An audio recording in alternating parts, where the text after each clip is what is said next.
Hello guys, welcome back to our channel. So இன்னைக்கு நம்ம பார்க்க போற ரெசிபி சுண்டல் மசாலா. So இந்த லாக்டவுன்ல பச்சை பட்டாணி அதுக்கு அப்புறமா வீட்ல இருக்க கூடிய சிம்பிள் இன்கிரிடியன்ட்ஸ் வச்சு ரொம்ப ஈஸியா பண்ணிடலாம். வாங்க எப்படி பண்றதுன்னு பார்க்கலாம். ஃபர்ஸ்ட் ஒரு மிக்ஸி ஜார்ல நல்ல பெருசா இருக்க ஒரு பெரிய வெங்காயம் கட் பண்ணி சேர்த்துக்கோங்க. அதே மாதிரி நல்ல பெருசா இருக்க ஒரு தக்காளியை ரஃப்பா சாப் பண்ணி சேர்த்துக்கோங்க. ஒரு பச்சை மிளகாய், கொஞ்சமா புதினா அதிகமா சேர்க்க வேண்டாம். ஒரு 3 சின்ன துண்டு பட்டை சேர்த்துக்கோங்க. அப்புறமா 4-5 கிராம்பு சேர்த்துக்கோங்க. இப்போ இது எல்லாத்தையுமே நல்லா தண்ணி சேர்க்காம மிக்ஸியில் அரைச்சு எடுத்துக்கோங்க. பாருங்க, தண்ணி எதுவுமே சேர்க்காம நல்லா ஸ்மூத்தா இந்த மாதிரி அரைச்சு எடுத்துக்கோங்க. இப்போ இது இருக்கட்டும். இப்போ ஒரு கடாயில 4 டேபிள் ஸ்பூன் எண்ணெய் சேர்த்துக்கோங்க. எண்ணெய் லைட்டா சூடானதும் இதுல கொஞ்சமா காஞ்ச கருவேப்பிலை சேர்த்துக்கோங்க. உங்ககிட்ட ஃப்ரெஷ்ஷா இருந்ததுன்னா அதுவும் சேர்த்துக்கலாம். இப்போ இதை லைட்டா வதக்கி விட்டுக்கோங்க. இப்போ நம்ம அரைச்சு வச்சிருக்க அந்த பேஸ்ட்டை இதுக்குள்ள சேர்த்துக்கலாம்.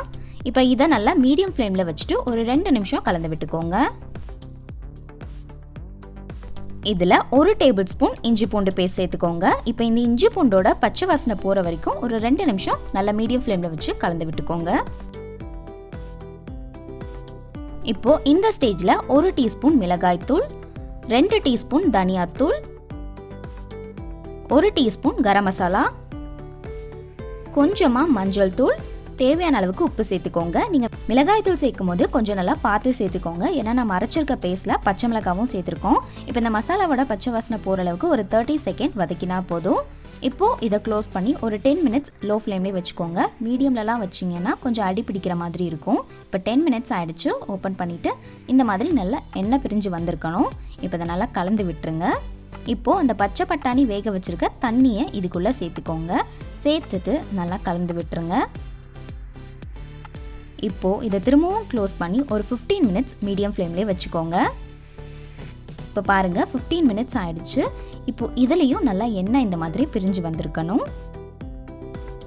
1 கப் பச்சை பட்டாணியை 8 மணி நேரம் தண்ணியில் ஊற வச்சுட்டு குக்கரில் பச்சை பட்டாணி, கொஞ்சமாக மஞ்சள் தூள், தேவையான அளவுக்கு உப்பு சேர்த்துட்டு ஒரு 3-4 விசில் விட்டு எடுத்துக்கோங்க.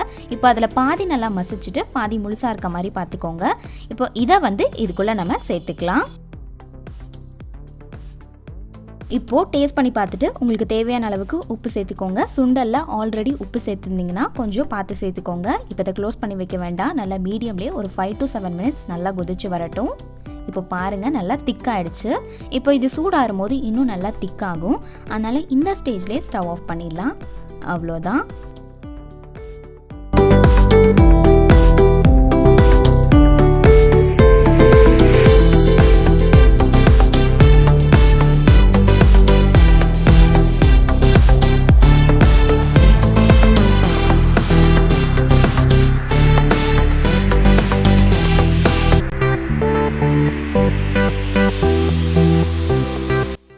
கண்டிப்பாக நீங்களும் உங்கள் வீட்டில் இந்த ரெசிபியை மறக்காமல் ட்ரை பண்ணி பாருங்கள். ட்ரை பண்ணிவிட்டு கமெண்ட் செக்ஷனில் சொல்லுங்கள். உங்களுக்கு இந்த வீடியோ பிடிச்சிருந்தா லைக் பண்ணுங்கள், ஷேர் பண்ணுங்கள் அண்ட் ஆல்சோ சப்ஸ்கிரைபும் பண்ணிவிடுங்க. நெக்ஸ்ட் வீடியோவில் பார்க்கலாம்.